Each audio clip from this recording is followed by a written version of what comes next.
அனைவருக்கும் வணக்கம். நம்ம சிற்பி அகாடமியினுடைய சரித்திரம் டெஸ்ட் பேஜ்ல STN 6ல என்னென்ன தலைப்புல கேள்வி கேட்டிருக்காங்கன்னா, தேர்வுல இந்திய அரசியலமைப்புல மத்திய அரசு மற்றும் நாடாளுமன்றம், இந்திய பொருளாதார தலைப்புகள்ல வருவாய் ஆதாரங்கள், இந்திய ரிசர்வ் வங்கி. சரிங்களா, நம்ம ஃபர்ஸ்ட் எது பார்க்கலாம் அப்படின்னு பார்த்தீங்கன்னா, அரசியலமைப்போட கொஸ்டின். ஃபர்ஸ்ட் கொஸ்டின் கூற்று காரணமாவே இருக்குது. சரிங்க, கூற்று: இந்திய உச்சநீதிமன்றம் 1950 ஜனவரி 28 தொடங்கப்பட்டது. 1950 ஜனவரி 28 தொடங்கப்பட்டது. சரிதான். அது கூட்டாட்சி நீதிமன்றத்தின் சட்டப்பூர்வ தொடர்ச்சி அப்படின்னு. அப்ப ரெண்டுமே சரிதான். சரிங்களா, இப்ப எது ஆன்சர் சரி அப்படின்னா, கூற்று மற்றும் காரணம் இரண்டும் சரி. காரணம் கூற்றை விளக்குகிறது. சரி, நம்ம பார்த்துக்கலாம். இந்திய உச்சநீதிமன்றம் தலைமையிடம் எங்க இருக்குன்னு பாத்தீங்கன்னா புதுடெல்லி.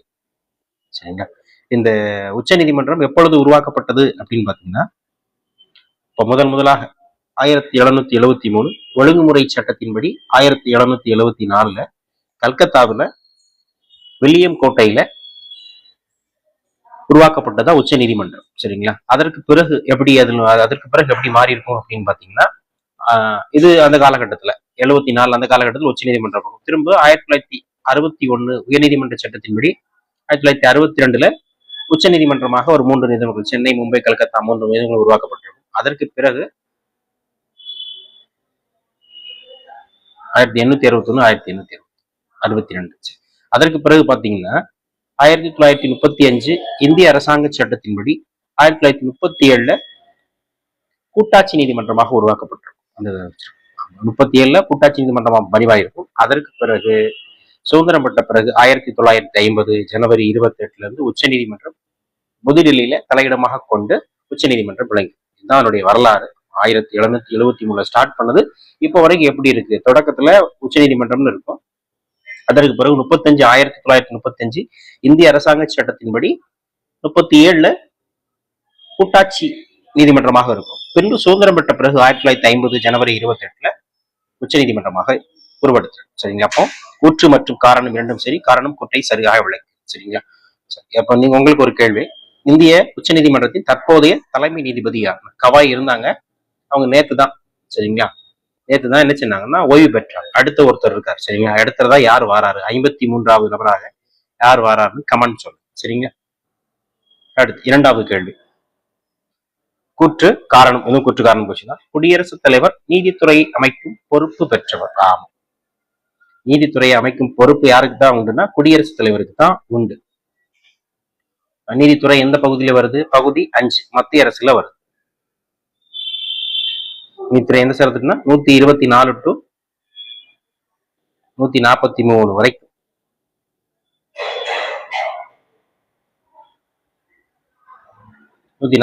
வரைக்கும் என்னதான் அப்படின்னு பாத்தீங்கன்னா குடியரசுத் தலைவர் பற்றி தான். சரிங்களா, 47 வரைக்கும் வரும். காரணம் உச்ச நீதிமன்றம் மற்றும் உயர் நீதிமன்ற நீதிபதிகளை நியமிப்பது அவரது அதிகாரங்களில் ஒன்று. இரண்டாவது குடியரசுத் தலைவர் நீதித்துறை அமைக்கும் பொறுப்பு பெற்றவர். அப்போ நம்ம நீதித்துறை, இந்திய நீதித்துறை என்பது ஒருங்கிணைந்த நீதித்துறை.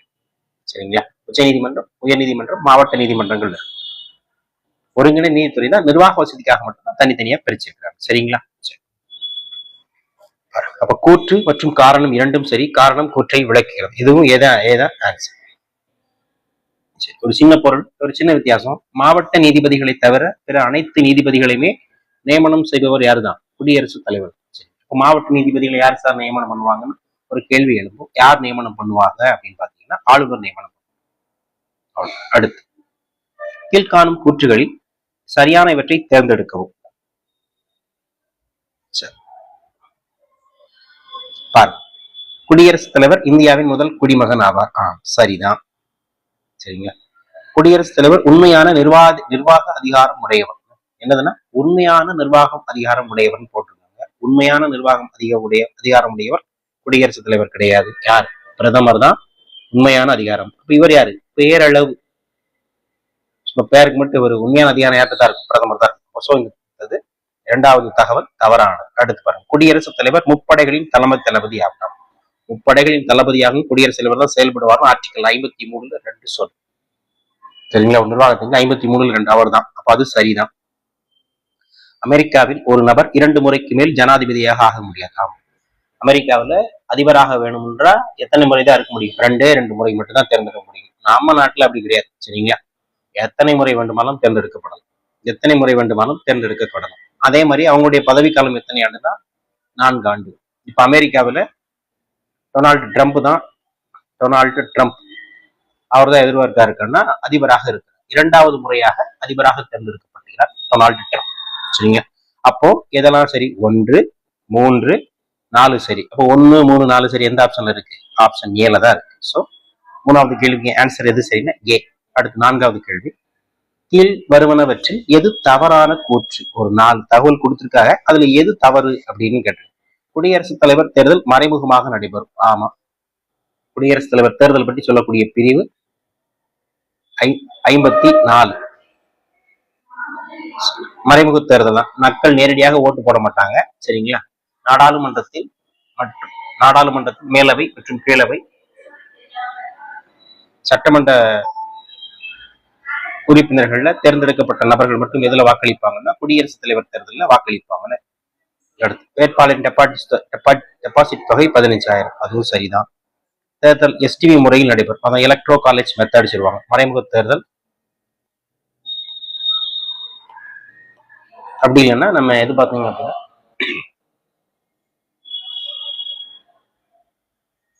ஒரு வகைப்பட்டியல நடைபெறும். எப்படி அப்படின்னு பாத்தீங்கன்னா எலக்ட்ரோ காலேஜ் மெத்தட் அப்படின்னு சொல்லுவாங்க. அந்த மெத்தடில் நடைபெறும். தேர்தல் நியமிக்கப்பட்ட உறுப்பினர்கள் வாக்களிக்கலாம். எந்த தேர்தல? குடியரசுத் தலைவர் தேர்தல். சத்தியமா கிடையாது. சரிங்களா? அப்போ குடியரசுத் தலைவர் தேர்தலில் யார் மட்டும்தான் வாக்களிக்க முடியும்னா மக்களால் தேர்ந்தெடுக்கப்பட்ட மக்களவை மற்றும் மாநிலங்களவை சட்டமன்ற உறுப்பினர்களில் தேர்ந்தெடுக்கப்பட்ட உறுப்பினர்கள் மட்டும் வாக்களிக்க முடியும். நியமனம் செய்யப்பட்ட உறுப்பினர் வாக்களிக்க முடியாது. சோ 4வது கேள்விக்கு எது ஆன்சர் அப்படின்னு பாத்தீங்கன்னா டி, டெல்லி தான் ஆன்சர். அடுத்து 5, அது ஒரு கூற்றுக்காரன கொஸ்டின் தான். எல்லாமே கூற்றுக்காரமா இருக்கு. பார்க்க கூற்று ஏ, ஆதாயம் தரக்கூடிய பதவியில் இருப்பவர் குடியரசுத் தலைவர் தேர்தலில் போட்டியிட தகுதியற்றவர் ஆவார். ஆமா, ஆதாயம் தரும் பதவியில இருக்கக்கூடாது. சரிங்களா? 59 என்ன சொல்லலாம்? தகுதி மற்றும் நிபந்தனைகளை சொல்லும். ஒரு ஆதாயம் தரும் பதவியில குடியரசுத் தலைவர் இருக்கக்கூடாது. அப்படி இருந்தா அவர் தகுதியற்றவர். சரி, ஆதாய பதவி விதி 58 தெளிவாக கூறப்பட்டுள்ளது. ஆதாயம் தரக்கூடிய பதவியில இருக்கிறவங்க கண்டிப்பா இருக்கக்கூடாதுன்னு சரத்து 58 இருக்கதா சொல்றாங்க. சரிங்களா? அப்படி கிடையாது. சரிங்களா? 58 என்ன சொல்லுது அப்படின்னா குடியரசுத் தலைவரின் தகுதிகள். ஆமா, சரி.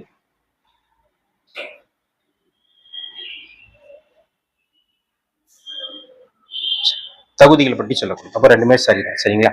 அப்போ இது ஆதாயம் பெறும் பதவி 58 தெளிவாக குறிப்பிட்ட தகுதிகள். 58 தகுதிகளை பத்தி சொன்னோம். குடியரசுத் தலைவர் தகுதி என்ன?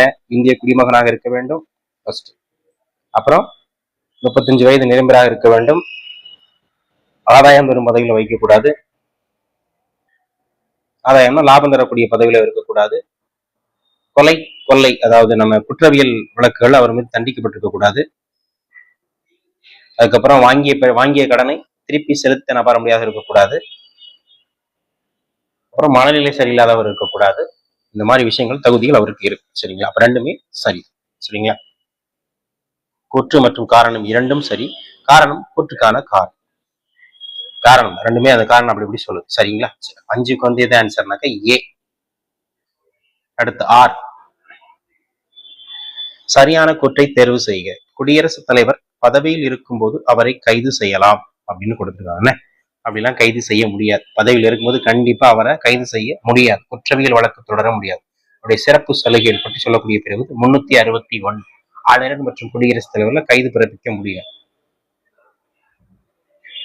அதுல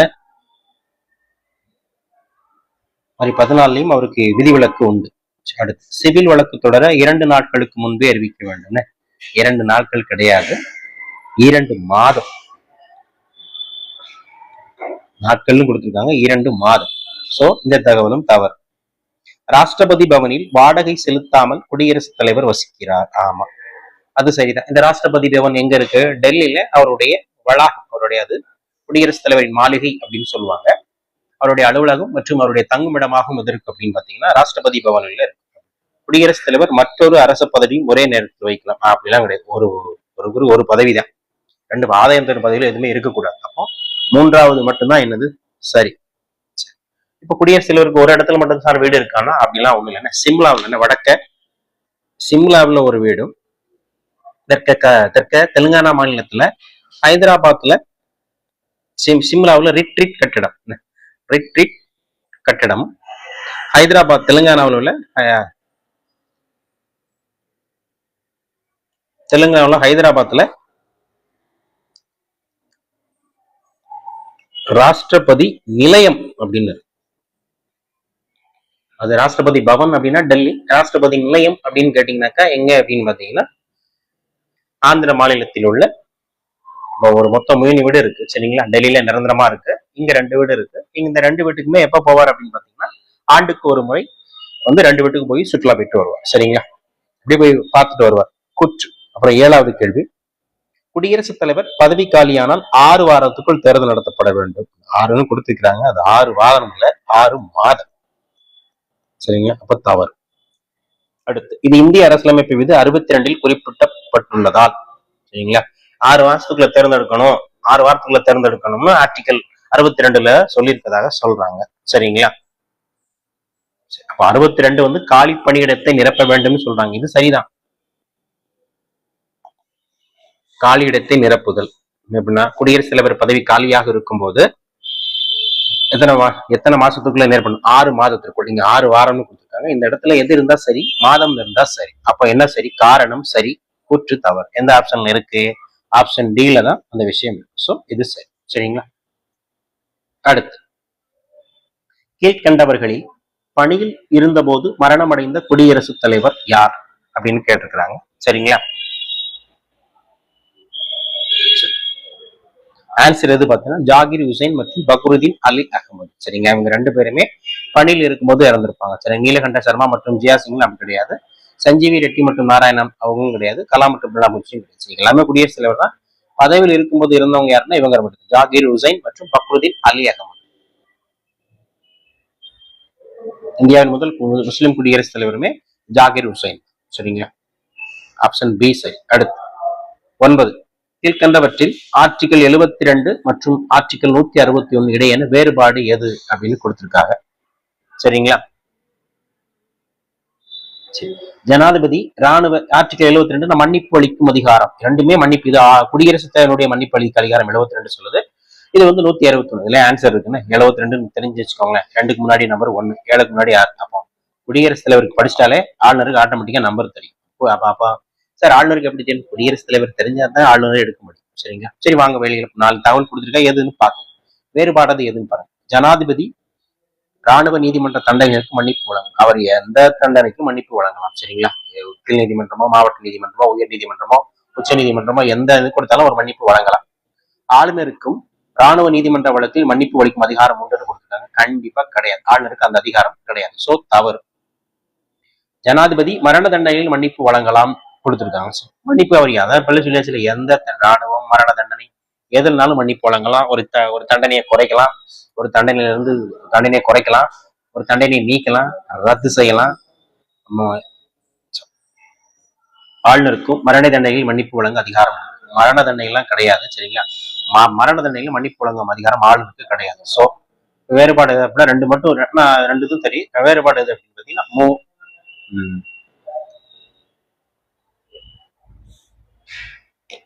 1, 3 சரிங்களா. 1 சரி. அடுத்து, நிதி மசோதா அறிமுகப்படுத்தப்படுவது சரி யாரின் கீழே அப்படிங்கிறது மாநில ஆளுநரின் பரிந்துரையுடன், பிரதமரின் பரிந்துரையுடன், குடியரசுத் தலைவரின் பரிந்துரையுடன், சுப்ரீம் கோர்ட்டின் அனுமதி. ஒரு சின்ன தகவல் தெரிஞ்சுக்கணும். நிதி மசோதா இது மத்திய அரசு நிதி மசோதாவா இல்ல மாநில அரசு நிதி மசோதாவான்னு கரெக்டா கொடுத்துருக்கணும். சோ அதை நினைச்சுக்கோங்க, அந்த வார்த்தையை மட்டும் சேர்த்துக்கோங்க. மத்திய அரசு, ஏன்னா நம்ம சிலபஸ் மத்திய அரசு தான் இருக்கு. சோ குடியரசுத் தலைவரின் பரிந்துரையின் அடிப்படையில தான் எது கொண்டு வரும்? நிதி மசோதா கொண்டு வரும் சரிங்களா. இப்ப நிதி மசோதா அல்லது பண மசோதா பற்றி சொல்லக்கூடிய பிரிவு 110 பண மசோதா. இது நிதி மசோதா அப்படின்னு பாத்தீங்கன்னா 117. 2 மசோதாவை யாருடைய அனுமதி அடிப்படையில் தான் கொண்டு வர முடியும் அப்படின்னா குடியரசுத் தலைவருடைய அனுமதியுடன் படிதான் கொண்டு வர முடியும். அடுத்த கேள்வி 11வது கேள்வி, குடியரசுத் தலைவர் தற்காலிக வீட்டோ பயன்படுத்தி மசோதாவை நாடாளுமன்றம் மீண்டும் அனுப்பிய பின் அவர் மறுக்க முடியாது அப்படின்னு அவருக்கு குடியரசுத் தலைவருக்கு உண்டான ஒரு அதிகாரத்தை சொல்றாங்க. சரிங்களா? சொல்லும் போது அதுன்னு பார்ப்போம். குடியரசுத் தலைவர் தற்காலிக வீட்டு அதிகாரத்தை பயன்படுத்தி மசோதாவை நாடாளுமன்றம் மீண்டும் அனுப்பிய பின் அவர் மறுக்க முடியாது. ஏற்கனவே ஒரு மசோதா நாடாளுமன்றம் ஏற்றி அனுப்பியிருக்கு, அவர் வேண்டாண்டு திரும்பி ரிட்டர்ன் அனுப்பியிருக்காங்க. எங்க நாடாளுமன்றத்துக்கு அனுப்பியிருக்காரு. அதே மசோதாவை திருத்தம் செய்யாமலோ மீண்டும் அனுப்புனா கண்டிப்பாக யார் ஏற்றுக்கொள்ள வேண்டும்? குடியரசுத் தலைவர். ஒரு மசோதாவில ஒரு வாட்டி அனுப்பிட்டு திரும்ப ரிட்டர்ன் வந்துருச்சு நாடாளுமன்றத்துக்கு, திரும்பி அதை அனுப்புறாங்க. திரும்பி அனுப்புனா கண்டிப்பா என்னதான் செய்யணும்? அவர் ஏற்றுக்கொள்ளத்தான் வேண்டும். சோ அந்த தகவல் தான் சொல்றேன். அந்த நிலையில் குடியரசுத் தலைவர் ஒப்புதல் கட்டாயப்படுத்தப்படுகிறார்.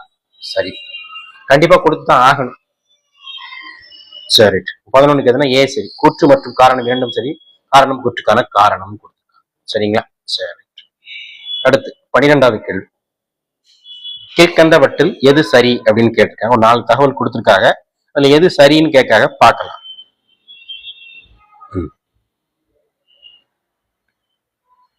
சரி, பாருங்க. 1986 ஜனாதிபதி ஜெயில் சிங் பாக்கெட் விட்டோ பயன்படுத்தினார் அப்படின்னு கொடுத்திருக்கு. சரி, நம்ம தெளிவான கொஞ்சம் ஸ்டாண்டர்டான கொஸ்டின் தான். சரிங்களா? கண்டிப்பா இதெல்லாம் நம்ம தெளிவா வரிசைக்கா படிச்சாதான் தெரியும். சரிங்களா? சரி, முதலாக வீட்டு அதிகாரத்தை பாக்கெட் வீட்டு அதிகாரம் தன் கை பாக்கெட்னா பையில இருக்கக்கூடிய சிறப்பு அதிகாரத்தை பயன்படுத்துகிறேன்னா ஜெயில் சிங் தான் 1986. முழுமையான வீட்டோவை அதிகாரத்தை பயன்படுத்திய முதலாக பயன்படுத்தியவர் யாருன்னா டாக்டர் ராஜேந்திர பிரசாத் அவர் 1954 பயன்படுத்தி. சோ அந்த தகவலும் சரி, இந்த தகவலும் சரி.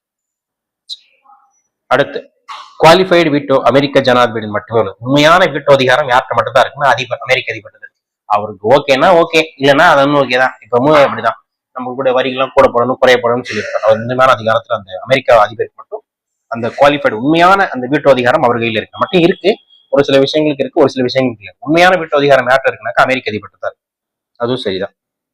இந்திய ஜனாதிபதிக்கு தகுதி வீட்டோ அதிகாரம் உள்ளது. சரிங்க, குவாலிஃபைடு அந்த அதிகாரம் கிடையாது. சரிங்களா? ஏன்னா நாடாளுமன்றத்துக்கு தான் அந்த விஷயங்கள ஒரு சில விஷயங்களை முடிவெடுக்கக்கூடிய அதிகாரம் யாருக்கு மட்டும் தான் உண்டு? நாடாளுமன்றத்துக்கு தான் உண்டு. நாடாளுமன்றம் என்ன சொல்லுதோ அதை குடியரசுல அப்படியே எஸ்டாப்ளிஷ் பண்ணும். எடுத்துக்காட்டு பாத்தீங்கன்னா நெருக்கடி நிலைகள்லாம் குடியரசுத் தலைவர் தான் அறிவிப்பார். ஆனா குடியரசுத் தலைவர் விருப்பத்தின் அடிப்படையில் அறிவிக்க முடியுமா? முடியாது. நாடாளுமன்றம் நீங்க அறிவிங்கன்னு சொன்னா மட்டும்தான் குடியரசுத் தலைவர் அந்த விஷயத்தை சொல்ல முடியும். ஸோ அந்த தகவலை பார்ப்போம். இந்திய ஜனாதிபதிக்கு தகுதி வீட்டு அதிகாரம் உள்ளதுன்னு கொடுத்துருக்காங்க, கிடையாது. ஸோ சரி, தவறு. இப்போ 1, 3 சரி, 4 தவறு. இப்ப எந்த ஆப்ஷன்ல இருக்கு? 12க்கு 7 தான் ஆன்சர். சரிங்களா? அடுத்து கீழ்கண்டவற்றுள் எது சரியான இணை? ஒரு 4 தகவல் கொடுத்திருக்காங்க. அது சரியான இணைன்னு கேட்டிருக்காங்க. சரிங்களா? சரியான இணை எதுன்னு கேட்டிருக்காங்க. முழுமையான வீட்டோ காலவரையின்றி நிலுவையில் வைப்பது. சரிங்களா? அப்படிலாம் வைக்க முடியாது. இப்ப கூட உச்சநீதிமன்றம் கூட்டு போட்டுருச்சு. சரிங்களா? தப்பு. தற்காலிக விட்டோ மசோதாவை மீண்டும் அனுப்புவது, இதுதான் தற்காலிக விட்டோ தான். சரிங்களா? ஒரு மசோதா வந்திருக்கு, முதல்ல வருது, ஏதாவது நிறை குறைகள் இருந்துச்சு, நீங்க ரிட்டர்ன் அனுப்பிட்டு அதை என்னதுன்னு பார்த்து செய்யுங்கன்னு சொல்லலாம், அது உண்டு. பாக்கெட் வீட்டோ நாடாளுமன்றம் மீண்டும் தேர்ச்சி செய்ய வேண்டியது. சரிங்களா? பாக்கெட் வீட்டோ அதிகாரத்தெல்லாம் வந்து மீண்டும் தேர்ச்சி செய்ய முடியாது. தகுதி விட்டோ இந்திய குடியரசுத் தலைவரிடம் உள்ளது. சரிங்களா? அதெல்லாம் கிடையாது. இப்பதான் பார்த்தேன் இல்லைன்னு. தகுதி விட்டோ யார்கிட்ட தான் இருக்கும் அப்படின்னு பாத்தீங்கன்னா நாடாளுமன்றத்தில் தான் இருக்கும். எல்லாமே தவறு. அப்படி எது மட்டும் சரி, தற்காலிக விட்டோ மசோதா இது மட்டும்தான் தற்காலிகமான விட்டதான். மசோதாவை மீண்டும் அனுப்பலாம். ஒரு மசோதா நிறைவேற்றிட்டாங்கன்னா அதை நீங்க அதுல ஏதாவது குறைகள் இருந்துச்சுனாக்கா நீங்க திரும்ப அதை கொஞ்சம் பார்த்து செக் பண்ணி அனுப்புங்க, நாடாளுமன்றத்துக்கு அனுப்பலாம். ஆனா அந்த அதிகாரம் உண்டு. ஆனா அந்த மசோதாவை மீண்டும் நாடாளுமன்றம் அனுப்பினால் அதை கண்டிப்பாக திருத்தையோ திருத்தாமலோ கண்டிப்பா யாரும் ஓகே சொல்லி ஆகணும். குடியரசுத் தலைவர் ஓகே சொல்லிதான் ஆக வேண்டும். அவ்வளவுதான் விஷயம். அடுத்து 14 கூற்று காரணம். நிதி சார்ந்த அவசர நிலை இந்தியாவில் இதுவரை ஒருபோதும் அறிவிக்கப்படவில்லை. ஆம், நெருக்கடி நிலைகள் 3 வகைப்படும். சரிங்களா? நெருக்கடி நிலையை பற்றி சொல்லக்கூடிய பகுதி 18 இந்திய அரசாங்க சட்டத்திலிருந்து நம்ம அதை வாங்கியிருக்கிறோம். சரிங்களா? நிதி அவசர சட்டம் அப்படின்னு பாத்தீங்கன்னா 360 ஆர்டிகல் 360 நிதி சார்ந்த அவசரத்தை பற்றி சொல்லுது. இதுவரைக்கும் அறிவிக்கப்படல. சரிதான். நிதி சார்ந்த அவசர நிலை பிரகடமான பின் அனைத்து அரசு ஊழியர்களின் ஊதியத்தை தற்காலிகமாக நிறுத்தி விடுவார். குறைக்க வேணா செய்வாங்க, நிறுத்தலாம் முடியாது. குறைக்கிறதுமே ரொம்ப ரூல்ஸ் போட்டு தான் நிற்கும். எடுத்துக்காட்டு கொரோனா காலகட்டத்தெல்லாம் பாத்தீங்க அப்படின்னா கொஞ்சம் அமௌண்ட்டை குறைச்சாங்க. சரிங்களா? அப்புறம் வந்து நம்ம இந்த லீவ் எல்லாம் சப்மிட் பண்ணோம்னா லீவுகள் எடுத்ததை நம்ம சப்மிட் பண்ணோம்னா அதுக்கு ஈடையான இணை ஊதியம் கொடுப்பாங்க. அதெல்லாம் கிடையாது. கொரோனா காலத்துல நிப்பாட்டி வச்சுதாங்க இப்போ வரைக்கும். சரிங்களா? அப்ப என்ன? ஒன்று சரி, 2 தவறு. எந்த ஆப்ஷன்ல இருக்கு அப்படின்னு பாத்தீங்கன்னா சரிங்களா, சி ஆப்ஷன் தான் இருக்கு. கூற்று சரி, காரணம் தவறு. அடுத்து 15 தவறான கூற்றை தேர்ந்தெடுக்கவும் கொடுத்திருக்காங்க. தேசிய அவசர நிலை 352 வருகிறது. சரிங்களா, தவறான கேட்டிருக்காங்க. மேல உள்ளது சரி, இது தவறு. இன்னும் தேசிய நெருக்கடி நிலைகள் 3 வகையான நெருக்கடி நிலை சொல்லிட்டோம். தேசிய அவசர நிலை 352 தான். இந்தியாவில் இது வரைக்கும் தேசிய அவசர நிலையை 3 முறை அமல்படுத்தியிருக்கிறாங்க. சரிங்களா, நிதி சார்ந்த அவசர நிலை பிரகடனம் செய்யப்பட்டால் நீதிபதிகள் ஊதியம் குறைக்கலாம் போட்டிருக்காங்க. பாப்போம், தெரியலன்னா விட்டுருங்க. மாநில அவசர நிலை அதிகபட்சம் 3 ஆண்டுகள் நீடிக்கும். கரெக்ட் தான். நிதி சார்ந்த அவசர நிலை இந்தியாவில் 2 முறை அறிவிக்கப்பட்டது. இது வரைக்கும் ஒரு முறை அறிவிக்கப்படல. சரிங்களா, 2 முறை அறிவிக்கப்பட்டதுன்னு பார்க்க. அப்ப இது தப்பு. நிதி சார்ந்த அவசர நிலை பிரகடனம் நீதிபதிகள் ஊதியம் குறைக்கலாம் அப்படின்னு சொல்லியிருக்கிறோம். ஊதியத்தை கொஞ்சம் குறைக்கலாம். துப்பரா ஊதியம் இல்லைன்னு சொல்ல முடியாது. அவங்க வாழ்வாதாரம் வேணும்ல. அப்ப எது மட்டும்தான் சரி. 15க்கு வந்து Delhi, D the answer sir. அடுத்து 16 கூற்று காரணம் கொஸ்டின். மாநில ஆளுநர் 213வது பிரிவின் கீழ் அவசர சட்டத்தை வெளியிடலாம். ஆமா, ஒரு அவசர சட்டம் மட்டும் சொல்லக்கூடிய மாநில ஆளுநர் அவசர சட்டம் சொல்லக்கூடிய 213. சரிங்களா, இதே குடியரசுத் தலைவர் அப்படின்னு பாத்தீங்கன்னா 123. இதே நம்ம யூனியன் பிரதேசத்துல பாத்தீங்க அப்படின்னா 239 ஏ. மாநிலம் சட்டமன்றத்தில் இடைவேளையில் இருக்கும். அது இடைவேளைனா என்ன அப்படின்னா செயல்பாட்டில் இல்லாத பொழுது அல்லது நடைமுறையில் இல்லாத பொழுது, கூட்டத்தொடர் அமலில் இல்லாத பொழுது பொருள் புரிஞ்சுக்கணும். அங்கு சட்டங்களை ஏற்ற முடியாத சூழலில் இந்த அதிகாரம் பயன்படுத்தப்படுகிறது. நாடாளுமன்றம் அல்லது சட்டப்பேரவை செயல்பாட்டில் இல்லாத பொழுதுதான் எதை ஏற்ற முடியும், அவசர சட்டத்தை பேற்ற முடியும். சோ கூற்று காரணம் இரண்டும் சரி, கூற்றுக்கான காரணம் சரி. ஆன்சர் ஏ சரி. 16க்கு ஏ. அடுத்து 17 தவறான கூற்றை கண்டறியும் போட்டிருக்காங்க. இந்தியாவில் அதிக எண்ணிக்கையிலான அவசர சட்டங்களை வெளியிட்டவர் பக்ருதீன் அலி அகமது, குடியரசுத் தலைவர். சரிதான். உறுப்புரை 72 மன்னிப்பு வழங்கும் அதிகாரம். மன்னிப்பு அதிகாரம் 72 தான். சரிங்களா, ஆளுநர் மன்னிப்பு அதிகாரம் 161. பிரிவு 111 ஜனநாயக வீட்டு அதிகாரத்துக்கு. ஆமா சரிங்க, ஒரு மசோதா நிறைவேற்றப்பட்டுச்சு. அதுக்கு ஓகே கொடுக்கறதும், அது கையொப்பமிட்டு ஓகே சொல்றதும், அல்லது சட்டம் தவறுன்னு சொல்றதுக்கும் ஒப்புதல் கொடுக்கக்கூடிய அதிகாரம் எது அப்படின்னு பாத்தீங்கன்னா 111 தான். ஞாபகம் வச்சுக்கலாம். 111 எப்படி நம்மளுக்கு நாம போட்டு ஒப்புதல் கொடுத்துட்டாங்க அப்படின்னு ஞாபகம் வச்சுக்க வேண்டியது. அவசர சட்டம் வெளியிடப்பட்டால் அது தானாகவே ஒரு வருடம் செல்லுபடியாகும். ஒரு சட்டத்தை வெளியிட்டாங்கன்னா ஒரு வருட வரைக்கும் செல்லுபடியாகும்னு சொல்றாங்க. அப்படி கிடையாது. சரிங்களா, ஒரு நாடாளுமன்றம் கூட்டத்தொடர் அமல் இல்லாத போது அவசர சட்டமோ ஆளுநரோ அல்லது குடியரசுத் தலைவரோ பிறப்பிச்சாங்க அப்படின்னு பாத்தீங்கன்னா, நாடாளுமன்றத்துல குடியரசுத் தலைவர் பிறப்பிச்சாருன்னா அவை திரும்ப எப்போ கூடின உடனே ஒரு மாதத்துக்குள்ள கண்டிப்பா என்ன கொடுக்க வேண்டும், 6 வாரத்துக்குள்ள அது ஒப்புதல் அளிக்க வேணும். இல்லைன்னா கடைசி அதிகபட்சமா எத்தனை வருஷத்துக்கு போகும் அப்படின்னா 6 மாதம் வரைக்கும் அந்த சட்டத்தை எக்ஸ்டெண்ட் பண்ணலாம். 6 மாசத்துக்குள்ள அவங்க ஒப்புதல் கொடுக்கலாம்னா ஆட்டோமேட்டிக்கா சட்டம் செல்லுபடி கேன்சல் ஆகிடும். சரிங்களா, ஒரு வருடம் செல்லுபடி ஆகும் போட்டிருக்காங்க. தவறு. 6 மாதம்.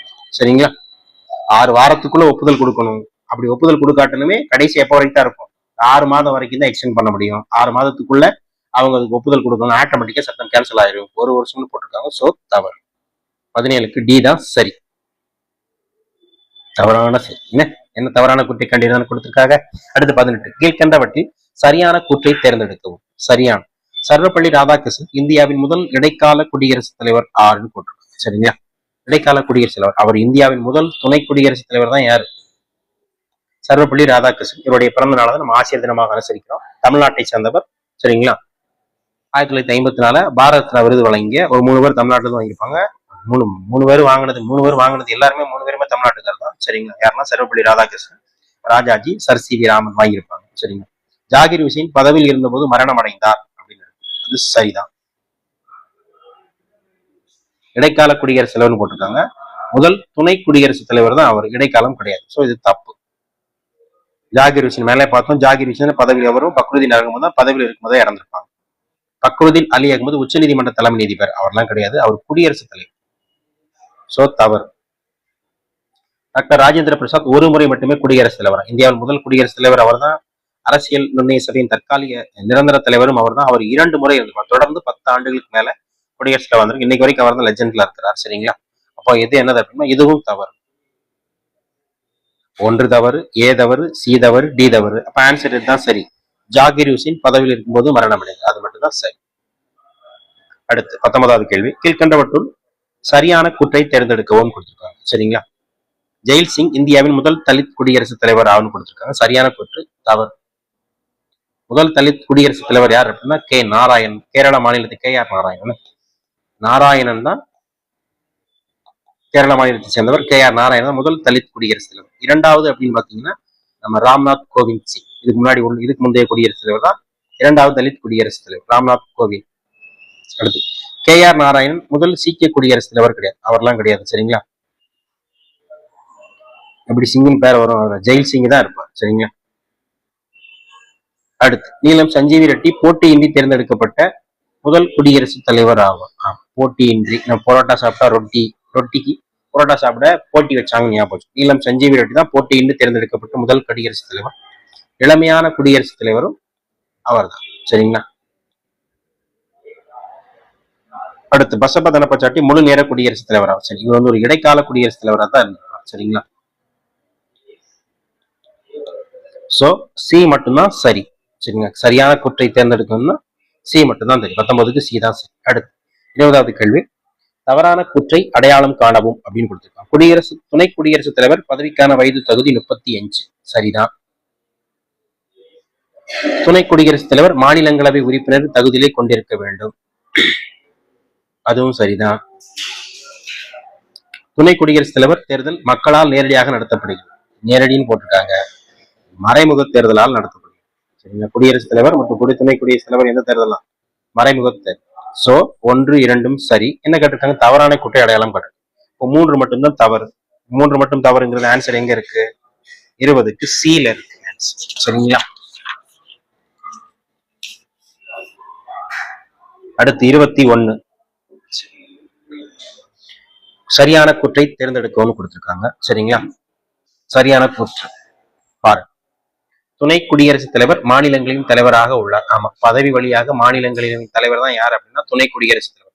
துணை குடியரசுத் தலைவராகவும் இருப்பாரு, மாநிலங்களின் தலைவராகவும் இருப்பார். சரிங்களா? தற்போதைய துணை குடியரசுத் தலைவர்னா CP ராதாகிருஷ்ணன் அவர்கள் தமிழகத்தை சேர்ந்தவங்க இருக்கிறாங்க. சரிங்களா? மாநிலங்களவை நடவடிக்கைகளை ஒத்திவைப்பதற்கு துணை குடியரசுத் தலைவருக்கு அதிகாரம் உண்டு. சரிங்களா? ஏன்னா அவர் தான் அந்த அவையினுடைய தலைவர். சோ அவருக்கு தான் அந்த அதிகாரம் உண்டு.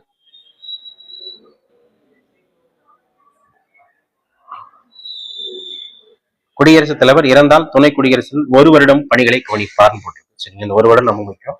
குடியரசுத் தலைவர் இறந்தால் துணை குடியரசுத் தலைவர் அவருடைய பணிகளை கவனிப்பாரா? கண்டிப்பா கவனிப்பாரு. ஆனா 1 வருடம் கவனிப்பாருன்னா தப்பு. 6 மாதம் தான் கவனிப்பாரு. சோ இந்த இடத்துல 6 வந்தா சரி, 1ன்னு போட்டு. சோ தவறு. அப்போ 1, 2 மட்டும் சரி. இப்போ 1, 2 மட்டும் சரிங்கிற இங்க ஆப்ஷன் எந்த இடத்துல தான் இருக்கு?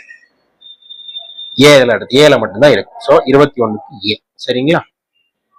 அடுத்து 22 கூற்று வரதகிரி வெங்கட விவேகிரின்னு சொல்லுவாங்கன்னு மிக குறைந்த காலம் துணை குடியரசுத் தலைவராக இருந்தார். சரிங்களா? அவர் தான் மிக குறைந்த காலம் குடியரசுத் தலைவர் இருந்திருப்பார். சரிங்களா? ஜாகிர் ஹுசைன் மறைந்த போது அவர் குடியரசுத் தலைவராக செயல்பட்டார். நம்ம இவர் ஏற்கனவே என்ன இருப்போம்னா துணை குடியரசுத் தலைவராக இருப்பாரு. விவேகிரி மறைஞ்ச உடனே யாரு இருப்போம் அந்த இடத்துக்கு யார் தேர்வு செய்யப்பட்டிருப்பாங்க? விவேகிரி இருப்பாரு. அதையும் விவேகிரி அந்த பதவியை துணை குடியரசுத் தலைவர் பதவியை ராஜினாமா பண்ணிட்டு குடியரசுத் தலைவர் தேர்தல் நின்று ஜெயிச்சு வந்திருக்கும். ஸோ 2 தகவலுமே சரியானது. சரிங்களா? இப்ப 22க்கு என்னது அப்படின்னு பாத்தீங்கன்னா ஏ, கூற்று மற்றும் காரணம் இரண்டும் சரி. காரணம் கூற்றுக்காக சரியாக விளக்குகிறது. அடுத்து 23 ஒன்லைன் கொஸ்டின். போட்டியின்றி தேர்ந்தெடுக்கப்பட்ட 2வது துணை குடியரசுத் தலைவர் யார் அப்படின்னா சங்கர் தயாள் சர்மா. சரிங்களா? 1வது குடியரசுத் தலைவர் யாரு அப்படின்னு பாத்தீங்கன்னா யாரு வந்திருப்பா அப்படின்னா நீலம் சஞ்சீவி ரெட்டி. 2 பேருமே போட்டியின்றி எடுத்திருப்பாங்க. யாருமே எலெக்ஷன் இல்லை. கடைசி கூட ஃபர்ஸ்ட் யாருன்னா தேர்ந்தெடுக்கப்பட்ட முதல்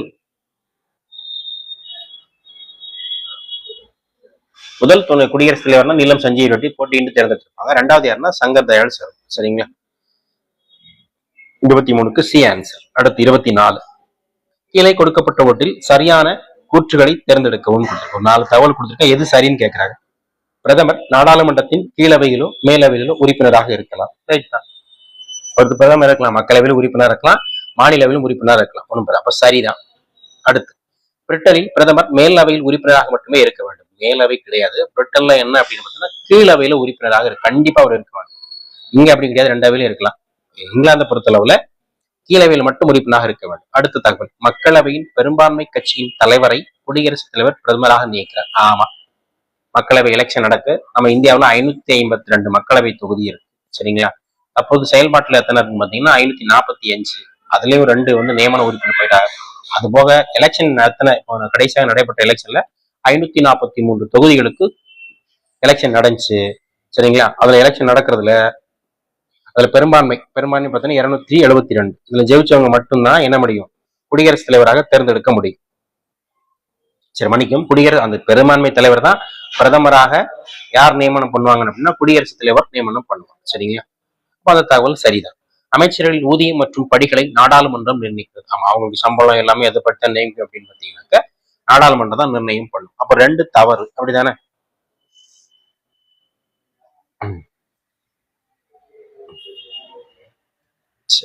அப்போ என்ன கேட்கணும், சரியான குற்றம் கேள்விதான் சரியான, எதெல்லாம் சரின்னு கேட்கும்.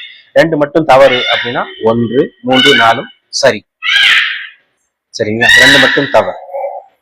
அடுத்து 25, பிரதமர் எந்த நாட்டின் கொடுத்துருங்க, எந்த நாட்டின் நடைமுறையை பின்பற்றி நாட்டின் உண்மையான தலைவர் என கருதப்படுகிறார் அப்படின்னு பார்த்தீங்கன்னா இங்கிலாந்து, சரிங்களா? இங்கிலாந்துலேயே உண்மையிலே தலைவர் யாரு தான், இங்கிலாந்து தான்.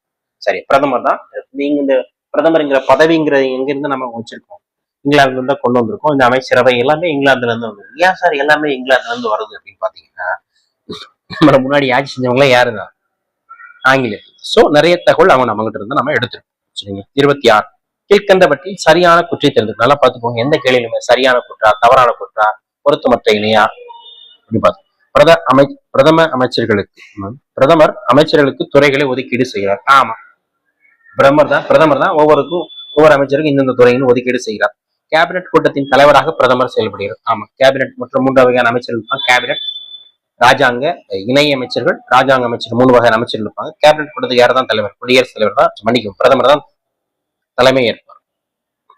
கேபினெட் கூட்டம் நடைபெறாத போது பிரதமர் தனது மூத்த சகாக்களை தனிப்பட்ட முறையில் ஆசோலிக்கலாம். கிச்சன் கேபினெட் அப்படின்னு சொல்லுவாங்க. அவங்களுக்கு முக்கியமான நபர்கள், அதாவது நம்ம பிரதமருக்கு வேண்டிய நபர்களை கூட்டி கூட தெரிஞ்சு வச்சுக்கணும். சர்வதேச மாநாடுகளில் குடியரசுத் தலைவர் இந்தியாவை பிரதிநிதிப்படுத்துவார்னு போட்டிருக்கு, சரிங்களா? சர்வதேச நாடுகள்னா பிரிக்ஸ் கூட்டமைப்பு, G20, அப்போ ஏசியன் கூட்டமைப்பு போன்ற, காமன்வெல்த் கூட்டமைப்பு போன்ற நாடுகள்ல மீட்டிங்ல நடைபெறுவது யார் தான் போவாங்க, பிரதமர் தான் போவாங்க, சரி. அவர் தான் பிரதிநிதியாக இருப்பார். ஏனென்றால் அவர் தான் உண்மையான தலைவர். குடியரசுத் தலைவர் என்னதான் பெயரளவு தலைவர் தான். சோ இந்த 4வது தகவல் மட்டும் தப்பு, சரிங்களா? அப்ப இதுக்கு ஆன்சர் எது, 26க்கு 4 தான் தவறு. அப்ப நம்ம எதெல்லாம் கேட்டிருக்காங்க, சரியான கூற்று கேட்டிருக்காங்க. சரியான கூற்று கேட்கும் போது அப்ப எதெல்லாம் சரி, 1, 3 சரி, 4 மட்டும் தவறு, சரிங்களா? நம்ம தவறு சரி மட்டும் தான் கேட்டிருக்காங்க. அப்ப பி தான் ஆன்சர். அப்புறம் 27, அடுத்த கேள்வி. பிரதமர் கொடுத்துருக்காங்க, உங்களுடைய சிறப்பு பொறுத்துக்கதான், ஈஸியா பார்த்துக்கலாம். ஜவஹர்லால் நேரு, இந்தியாவின் நீண்டகால பிரதமர் யாரு தான், ஜவஹர்லால் நேரு தான். 1க்கு சி. ஆமா, சியை பார்க்கணும். சி 2 ஆப்ஷன்ல இருக்கு. அப்ப கண்டிப்பா ஏயும் கிடையாது, பியும் கிடையாது, மண்ணள்ளி போட்டுறணும், அவ்வளவுதான். டக்குன்னு இப்படி எலிமினேட் பண்ணிடணும். அடுத்து 1க்கு சி 2 இடத்துல இருக்கு. சோ அப்போ இந்த ஒரு தகவல் மட்டும் தெரிஞ்சுட்டு ஆன்சர் எடுக்க முடியாது. கண்டிப்பா இன்னொரு தகவலும் தெரியும். குல்சாரி லால் நந்தா, சரிங்களா? குல்சாரி லால் நந்தா தெரியலன்னு விட்டுக்கோங்களேன், விட்டுரு. அப்புறம் இந்திரா காந்தி, தேர்தலில் தோற்ற முதல் பிரதமர், சரிங்க. குல்சாரி நந்தா தெரிஞ்சுக்கணும், தெரியலன்னா ஒவ்வொரு சிறப்பை பத்தி படிக்கணும். நம்ம இந்த சிறப்பெல்லாம் எங்க சார் இருக்குன்னா நம்ம சிற்பியாக்கிற அரசியலமைப்பு புத்தகத்துல ரொம்ப தெளிவாகவும் அழகாகவும் எல்லா தகவலுமே கொடுத்துருக்கோம். இந்திரா காந்தி தேர்தலில் தோற்ற முதல் பிரதமரே அவங்க தானே, பிரதமர் அவங்க தான். ஆனா அவங்க ஒரு எலெக்ஷன்ல நிக்கிறாங்க, தோக்குறாங்க. தோத்தா எப்படி சார் பிரதமராக செயல்பட முடியும்னா, மீண்டும் ஏதாவது ஒரு இடத்துல மக்களவையோ அல்லது மாநிலங்களவையிலோ தேர்தல் நின்னோ அல்லது மாநிலங்களில் உறுப்பினராக தேர்ந்தெடுக்கப்பட்ட பிரதமராக தேர்வு செய்யும். சரி, இப்ப 3க்கு என்னது, ஏ. 3க்கு ஏ எங்க மட்டும்தான் இருக்கு, இருக்குன்னா சி ஆப்ஷன் தான். அப்ப இதுலயே ஆன்சர் எடுத்துடலாம். சரி, அப்ப 2க்கு பி. குல்சாரி நந்தா எது அப்படின்னு பாத்தீங்கன்னாக்கா முதல் தற்காலிக பிரதமர், சரிங்களா? நேரு 1964 நேரு மரணம் அடைவாங்க. அவங்க மரணத்தின் போது இடைக்கால பிரதமராக இருந்தவர்னா குல்சாரி லால் நந்தா. திரும்ப அவங்க மரணம், லால் பகதூர் சாஸ்திரி.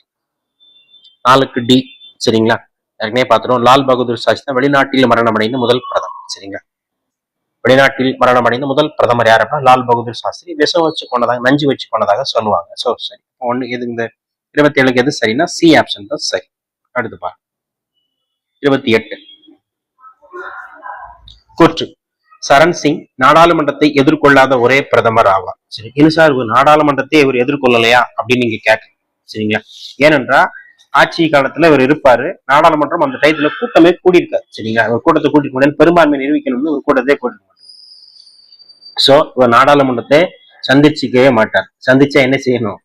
அவருக்கு பெரும்பான்மை இருக்குன்னு வாக்கெடுப்புன்னு நிர்ணயம் பண்ணணும். சோ அந்த 6 மாத காலத்து வரைக்கும் எக்ஸ்டெண்ட் பண்ணிக்கலாம். அதை வந்து கண்டிப்பா அதுல போய் அப்பாய்க்க மாட்டார்.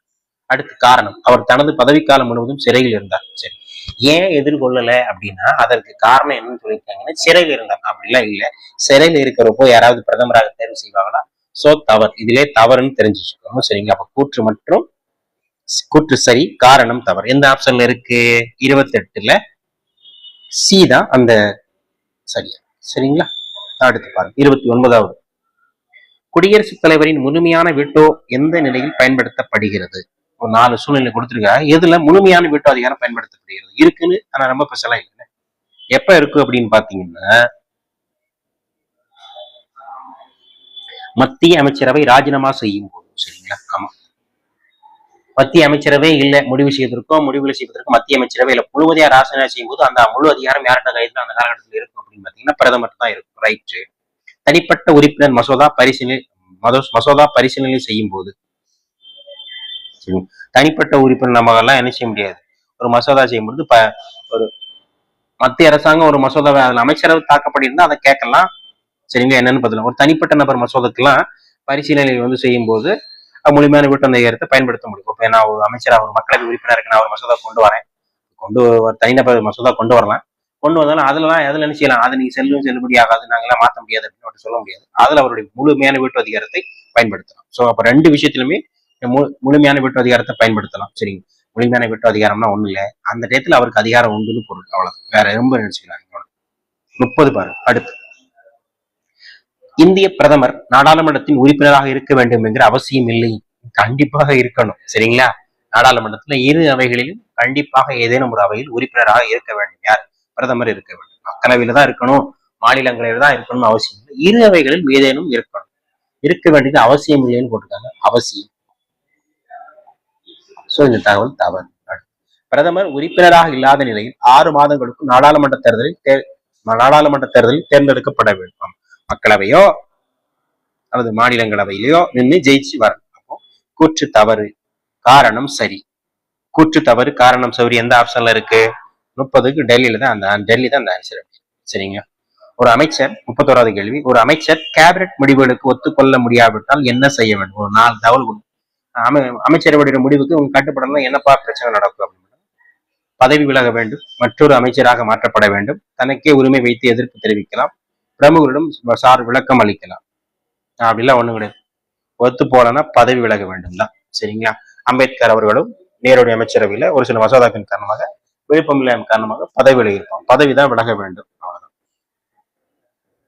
ஏனென்றால் பிரதமரின் ஆலோசனையின்படி ஒரு அமைச்சரை யார் நிர்ணயம் செய்வாங்க அப்படின்னு பாத்தீங்கன்னா குடியரசுத் தலைவர் நியமனம் பண்ணுவாங்க. கேபினட் அமைச்சரின் முக்கிய பணி, அவங்களுடைய முக்கிய பணி என்ன? நாடாளுமன்றத்தில் வாக்கெடுப்பும் செய்யும் பணி. நாடாளுமன்றம் நடத்தக்கூடிய சபாநாயகர் அந்த வேலையில பார்ப்பார். துறைகளின் சாதாரண நடைமுறைகள் மேற்பார்வை செய்யும். அப்படிலாம் ஒண்ணும் கிடையாது. சாதாரண நடைகளை ராஜாங்க அமைச்சர்களை அந்த வேலையில பார்த்திருப்பாங்க. அனைத்து நாடாளுமன்ற பாதுகாப்பு, நிதி, வெளியுறவு கொள்கை, உள்துறை ஆகியவற்றின் முக்கிய முடிவுகளை எடுக்கிறது. இதுதான் சரி. நாட்டினுடைய முக்கியமான பாதுகாப்பு, நாட்டு பாதுகாப்பு, துட்டு அங்க காசு இருக்கா, பற்றாக்குறை இருக்கான்னு பாக்குறது. வெளியுறவு கொள்கை, அயல்நாட்டினுடைய உறவுகள், சண்டை சச்சரவு ஏதாவது இல்லாம இருக்கா, அப்படி. அப்புறம் உள்துறை பாதுகாப்பு சம்பந்தப்பட்ட விஷயங்கள் யார் தான் எடுப்போம்னா கேபினட் தான் எடுக்கும். சரிங்களா? தற்போதைய பாதுகாப்புத்துறை அமைச்சர் யாரு? ராஜ்நாத் சிங். நிதித்துறை அமைச்சர் யாரு? ராஜ்நாத் சிங் இருக்கிறாங்க. நிதித்துறை அமைச்சர் யாரு? நிதித்துறை யார் அப்படின்னா நம்ம திருமதி நிர்மலா சீதாராமன் அவங்க இருக்காங்க. வெளியுறவுத்துறை யாருன்னா ஜெய்சங்கர். உள்துறை அமைச்சர் யாருன்னா அமித்ஷா இருக்காங்க. இவங்க எல்லாம் கூடிதான் முடிவெடுப்பாங்க. சோ சி தான் சரி. அனைத்து நாடாளுமன்ற உறுப்பினரும் கலந்தாலோசனை நடத்துவது. அப்படிலாம் கிடையாது. எல்லாருமே இருக்க முடியாது. அமைச்சர் மட்டும் தான் இருக்கும். 543 பேர் இருக்கீங்க, கூட்டம் எடுக்க முடியுமா? சரி, சி மட்டும்தான் முக்கியமான பணி. 32க்கு சி தான் ஆன்சர். 33 நிழல் அமைச்சரவை என்பதன் பொருள் என்ன? அது என்ன சார் நிழல் அமைச்சரவை? ஒரு அமைச்சரவை இப்ப நம்ம பிரதமர் மோடி அவர்கள் தலைமையில ஒரு அமைச்சரவை செயல்பாடு இருக்கு. அவங்களுடைய நிறை குறைகள் ஏதாவது இருந்ததுன்னா அவங்க இருக்க குறைகள் எதிர்கட்சி தான் அந்த நில அமைச்சரவை சார்ந்து அவங்கள சொல்லும் அப்படின்னு சொல்லுவாங்க. சரிங்களா?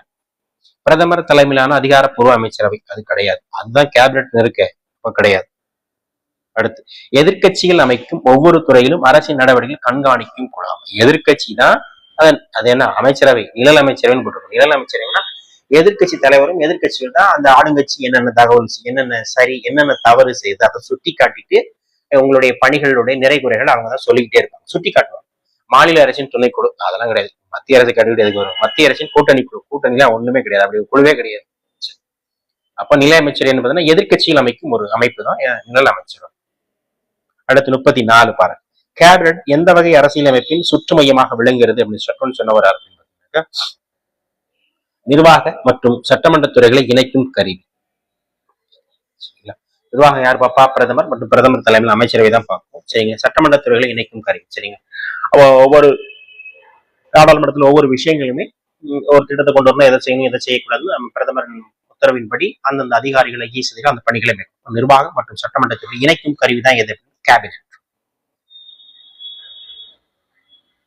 கேபினட் என்பது அரசு கப்பலின் திசை இருக்கும் சக்கம். ஸ்டேட்மெண்ட் எப்பவுமே யாராவது ஒரு கூற்றம் நம்ம டிஎன்பிஎஸ்சி தேர்வுல கேட்பாங்க. இது யாருடைய கேபினட் என்பது அரசு கப்பலின் திசை திருப்பும் சக்கரம் என்று சொன்னவர் யாருன்னா ராம்சே மியோ. இது ஒரு பொலிட்டிக்கல் சயின்ஸோட ஒரு ஆசிரியர் தான் இவர். சரிங்களா?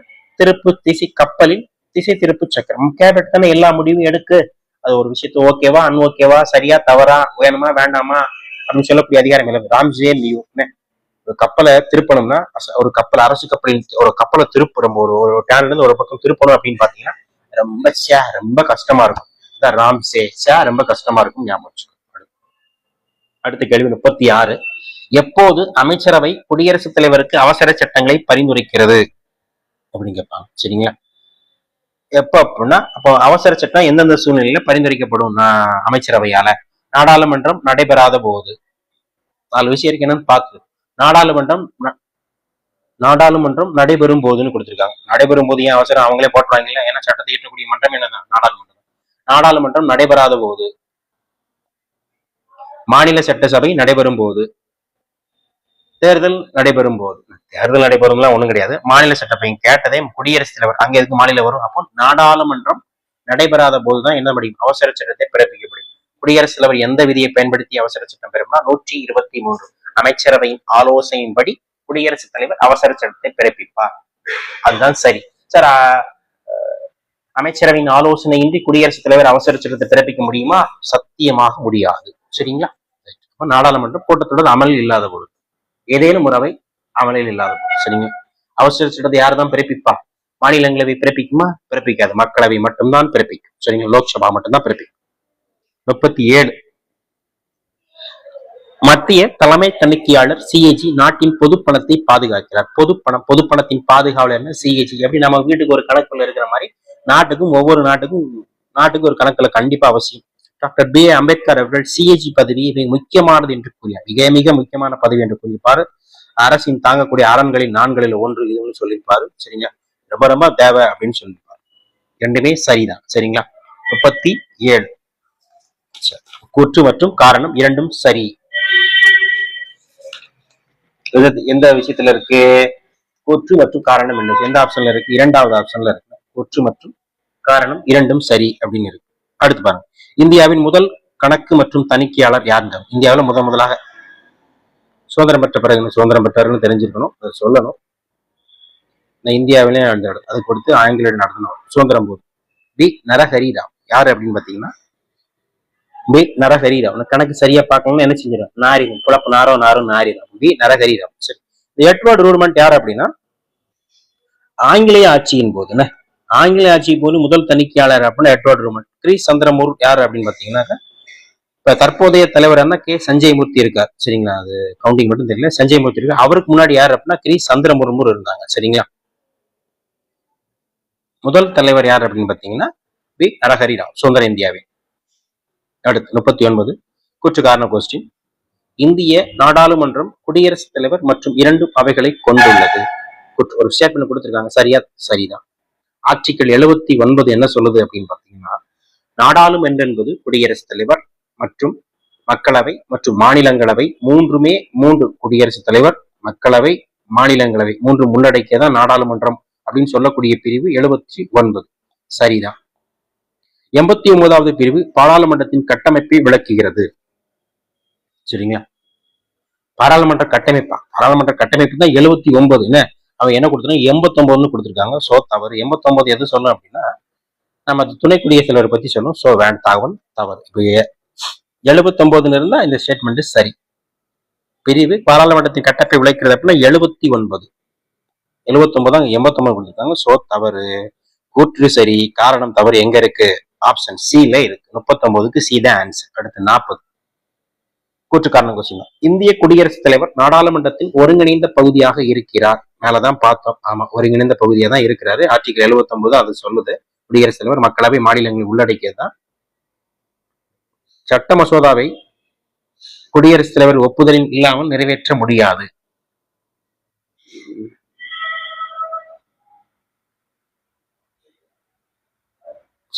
சட்ட மசோதாவை குடியரசின் முன் ஒப்புதல். சட்ட மசோதாவா பண மசோதாவா தகவல் வரணும்.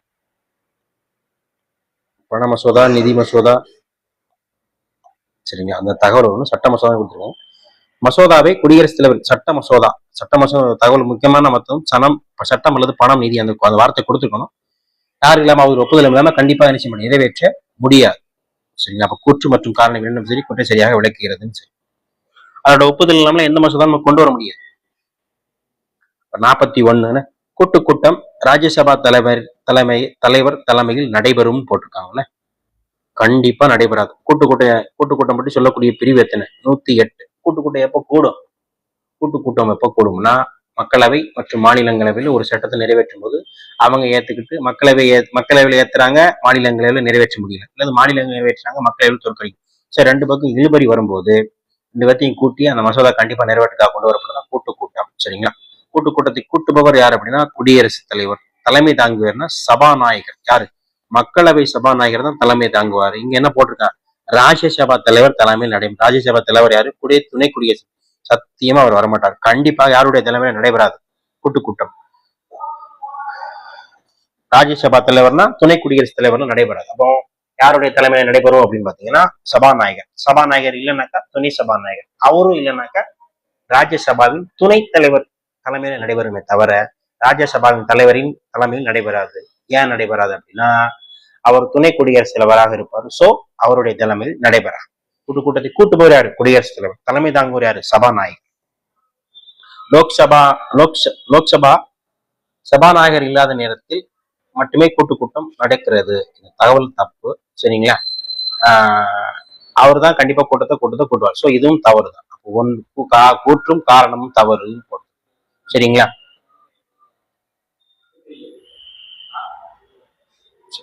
இந்த ஆப்ஷன் பாத்தீங்கன்னா அந்த 4 ஆப்ஷன்லுமே கூற்று மற்றும் காரணம் தவறுன்னு எந்த ஆப்ஷனுமே இல்லை. சரிங்களா? சோ கூற்று தவறு தான். சரிங்களா? காரணமும் தவறு தான். இதுக்கு மட்டும் 41க்கு டீன்னு கொடுத்துருப்பாங்க, காரணம் சரின்னு கொடுத்துருப்பாங்க. காரணமும் தவறு தான். இதை மட்டும் கொஞ்சம் திருத்திக்கோங்க. ஆன்சர் கீழே அது மட்டும் இருக்கும். அதை மட்டும் பார்த்து. அடுத்து 42 நாடாளுமன்றத்தின் அலுவல் மொழிகள் இந்தி, ஆங்கிலம் என நிர்ணயிக்கப்பட்டுள்ளது. சரிங்களா? ஆமா, நாடாளுமன்றத்தின் அலுவல் மொழி என்ன மொழி தான் அப்படின்னு பாத்தீங்கன்னா ஹிந்தி மற்றும் ஆங்கிலம் தான். நாடாளுமன்றத்தின் அலுவல் மொழி பற்றி நாடாளுமன்றத்தினுடைய அலுவல் மொழி அப்படின்னா 120, சட்டப்பேரவையின் அலுவல் மொழினா 210. நாடாளுமன்றத்தின் அலுவல் மொழினா 120, சட்டப்பேரவை அப்படின்னா 210. சரிப்பா, அலுவல் மொழி. நாடாளுமன்ற உறுப்பினர் தங்கள் தாய்மொழியில் உரையாற்ற தலையாளர்னு போட்டிருக்காங்க. அது தலைவர் அனுமதி தர முடியாதுன்னு கொடுத்துருக்காங்க. சப்போஸ் ஒருத்தர்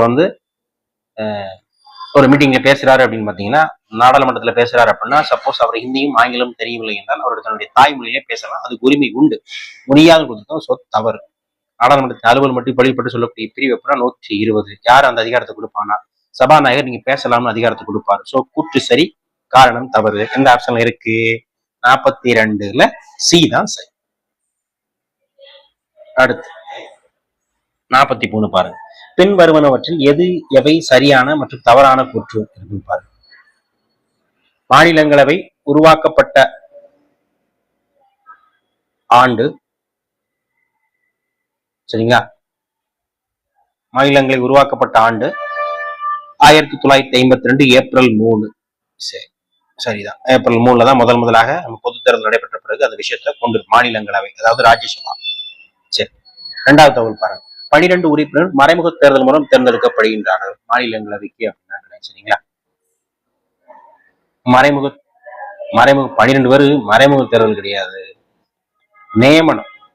மறைமுக தேர்தல் கிடையாது, நியமனம் தான் பண்ணுவாங்க, மறைமுக தேர்தல் தான் கிடையாது. 238 பேர் தான் மறைமுக தேர்தல் மூலமா நியமிக்கப்படுவாங்க, 12 பேர் நியமனம் செய்யப்படுவாங்க. சோ தவறு, சரிங்களா?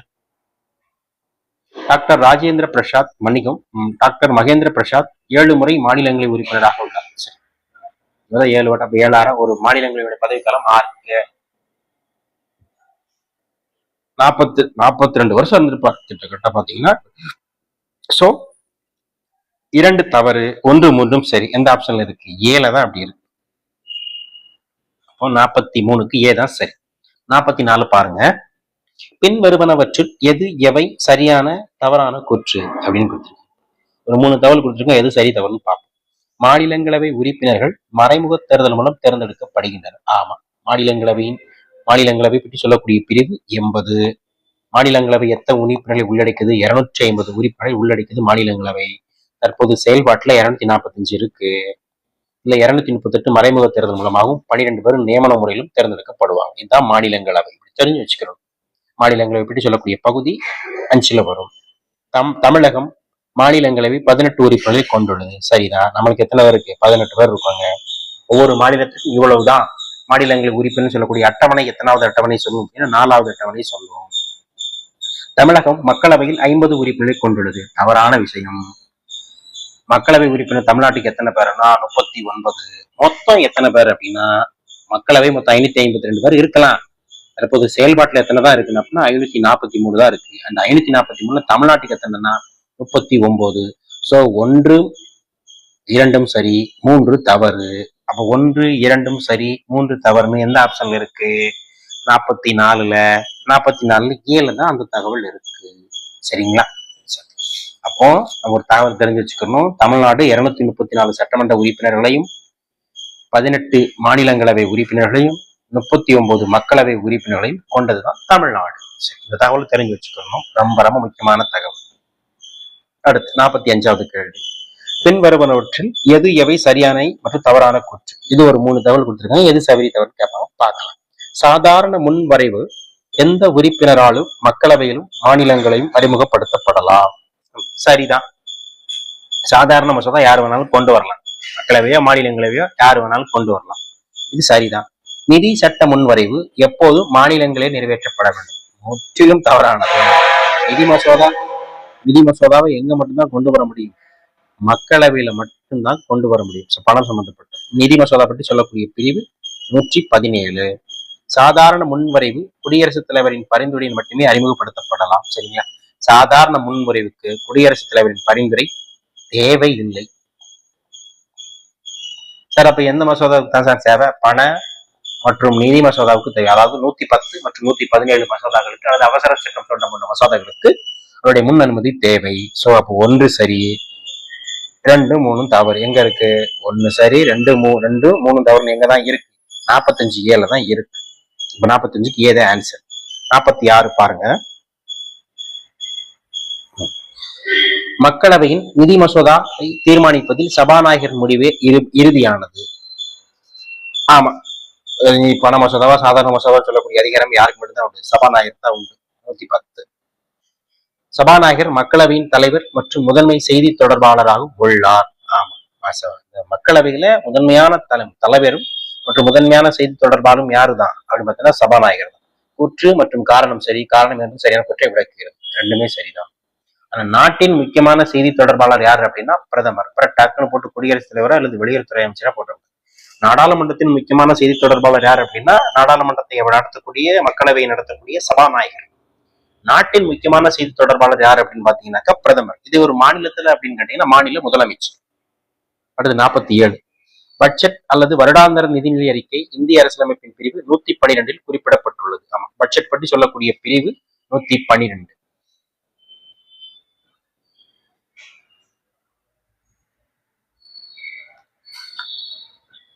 இதே மாநில பட்ஜெட் அப்படின்னா 201 ஆண்டு நிதிநிலை அறிக்கை. இதுல ஆன்சர் இருக்கு. என்ன, ஒரு ஆண்டுக்கு எத்தனை மாசங்க? 12 மாசம். ஆண்டு நிதிநிலை அறிக்கை பற்றி சொல்லக்கூடிய பிரிவு 112. பட்ஜெட்டே குடியரசு முன் அனுமதி பட்டதும் அதை செய்வாங்க. வருடாந்திர நிதிநிலை அறிக்கை. வருடாந்திர நிதிநிலை அறிக்கை ஒரு நிதியாண்டுக்கான வரவு மற்றும் செலவுகள் உள்ளடக்கிய அதனை குடியரசுத் தலைவர் மாநிலங்களவையில் சமர்ப்பிப்பார். ரிப்போர்ட் எல்லாம் குடியரசுத் தலைவர் தான் சமைப்பாரு. அதெல்லாம் சரிதான். எந்த அவையில?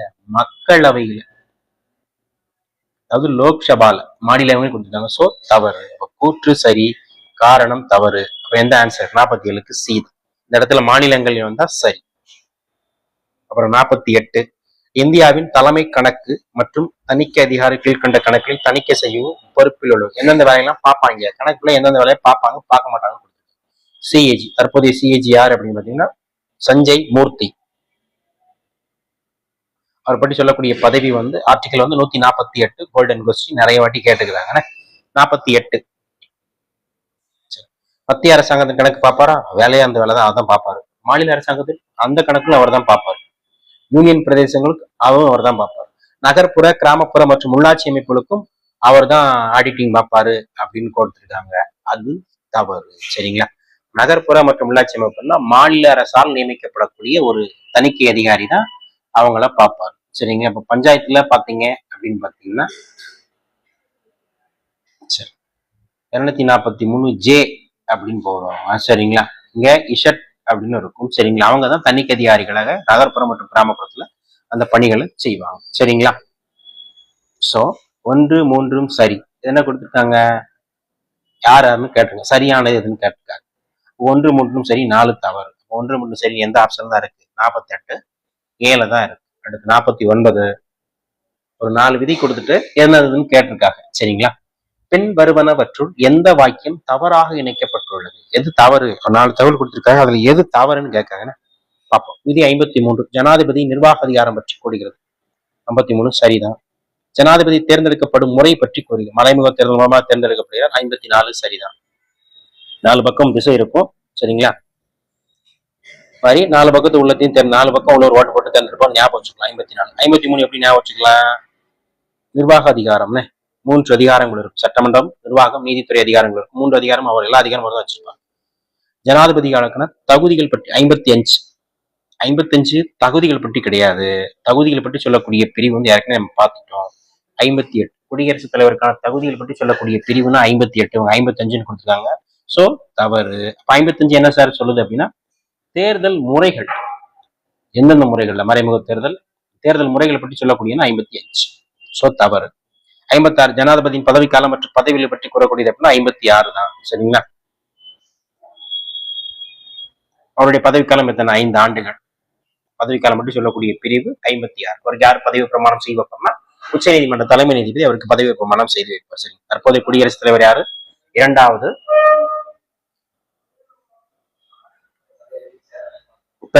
இரண்டாவதாக ஒரு பெண் குடியரசுத் தலைவர் இருக்கிறாங்க. பழங்குடி இனத்தை சார்ந்த பெண் குடியரசுத் தலைவர். சரிங்களா? திருமதி திரௌபதி முர்மு அவங்க தான் குடியரசுத் தலைவராக இருக்கிறாங்க தற்போது. அடுத்து 50வது கொஸ்டின். எந்த அரசியலமைப்பு திருத்தம் மந்திரி சபையின் மொத்த மக்களவையின் பலத்தில் 15% தான் அதிகபட்சமாக இருக்க வழிவகை செய்துள்ளது? 91வது சட்ட திருத்தம் 2003 தான் அந்த விஷயத்தை சொல்லுவாங்க. சரிங்களா? மொத்த அமைச்சரவையில எத்தனை அமைச்சர்கள் இருக்கணும்? 15%. 543 பேர் இருக்காங்க அப்படின்னா அதுல 15% எவ்வளவுதோ அவ்வளவுதான் அமைச்சர்களா இருக்கணும். 543 பேருமே இப்போ ஒரு கட்சியில 2 பேர் ஜெயிக்கிறாங்க, எல்லாருமே அமைச்சராக முடியுமா? மொத்த மக்களவை மற்றும் சாராள் சட்டமன்ற உறுப்பினர்கள்ல எண்ணிக்கையில எத்தனை சதவீதம் தான் உறுப்பினராக இருக்க வேண்டும்னா கண்டிப்பாக 15% தான் இருக்க வேண்டும். சரிங்களா? இது மாதிரி நிறைய விவரமான தகவல் இருக்கும். இந்த மாதிரி தகவலுக்கு நம்ம சிற்பி அகாடமியினுடைய அரசியலமைப்பு புத்தகத்தை வாங்கி இந்த தேர்வுல கலந்து கொண்டு நீங்க எழுதுனீங்கன்னா தெளிவாக இதை படிக்கலாம்.